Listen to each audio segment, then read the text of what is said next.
సంగారెడ్డి జిల్లా అమీన్పూర్ మండలం ఐలాపూర్లో హైడ్రా అధికారులు ఈ రోజు ఉదయం నుంచి భారీ ఎత్తున కూల్చివేతలు చేపట్టారు.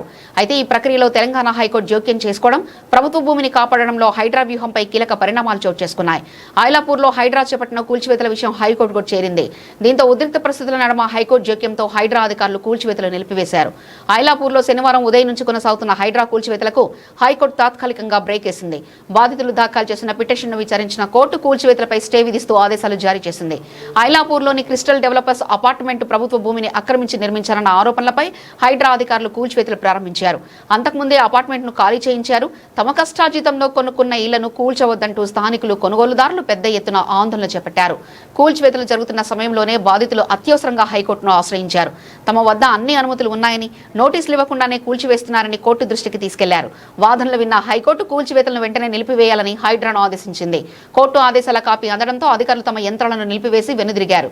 కోర్టు స్టే ఇవ్వడంతో ప్రస్తుతానికి కూల్చివేతలు ఆగిపోయాయి. కోర్టు నిర్ణయంతో బాధితులు తాత్కాలికంగా ఊపిరి పీల్చుకున్నారు. తమ ఆవేదనను కోర్టు అర్థం చేసుకుందని వారు సంతోషం వ్యక్తం చేశారు.